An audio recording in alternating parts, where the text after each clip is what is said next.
e ka ndërprej seancën jashtëligjshëm dhe nuk po e thret seancën jashtëligjshëm. Pra është duke shkel rregulloren e punës të kuvendit, rregulloria e punës të kuvendit është ligj. Ai duhet me thirr seancën.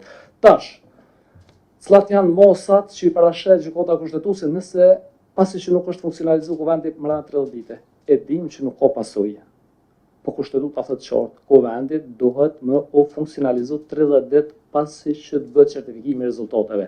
Dhe jemi në shkelje kushtetuese e para, e dyta, kryeministri dhe 17 ministra të tij, bos ligjit qeverisë, ditën që vjen me u betu si deputet, duhet me dhënë tërheqje prej pozitës ekzekutive, përkatësisht kryeministra ose ministra. Çka kanë bëu ata? Janë ardhur betu për deputeta që shumë betuan, kanë votu për prezencë që shkon votuan, ndërsa anën tjetër ata vazhdojnë me konaj kryeministra ata ministra. Tërës është jashtëligjshëm. Ligjin e qeverisë, në 26, pikën e këshërën e shine tërës është jashtëligjshëm.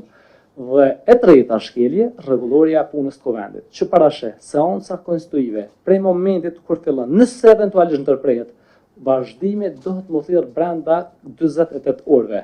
Dhe çka jemi të bëna? Jemi duke dërguar kërkesë armiqëdhore çdo 48 orë, dhe secili subjekt politik që është e përfaqësuar në kuvendin e Kosovës, po shkojmë seancë, nuk po vinë, nuk po thirrën, nuk po përfillen, edhe në anën tjetër bëjmë aksione te dera e qeverisë që me prit deputetin Albin Kurti që ka uzurpuar zyrën e kryeministrit, me thonë o zotni si deputet, jetu e shkel ligjin, kena me të bëj kallëzim penal për këtë punë. Partia Demokratike e Kosovës është e qartë në pozicionin e saj. Ne jemi opozitë.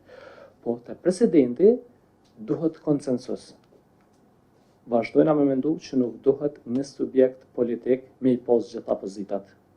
Edhe nuk e di çka është kjo tendencë e qosje autoritare ose diktatoriale me rënu dhe pak e ti, me e pos komplet. Albin Kurti ka fitu për shtetin, nuk për mjaftën për shteti. Ai po e synën shtetin, se për shtetin e ka fitu.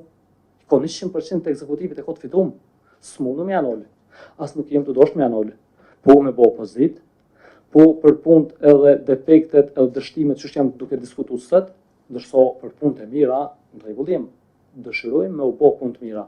Nuk po i mjafton për shteti, e ka synim shtetin dhe nuk lejojmë me u ndryshu struktura dhe organizimi demokratik i Republikës Kosovës. Republika Kosovës është shteti pavarur sovran, i shpollur me 17 shkurt 2008, duhet me rujt dhe me mbrojt, me forcu, e kemi obligim të gjithë, sidomos në gjenerata të reja, dhe me promovu me krenari dhe me pas energji e përkushtim maksimal me dëshmëri dhe përgjithësi. Ndërsa për president është temë që duhet me emrri konsensusin.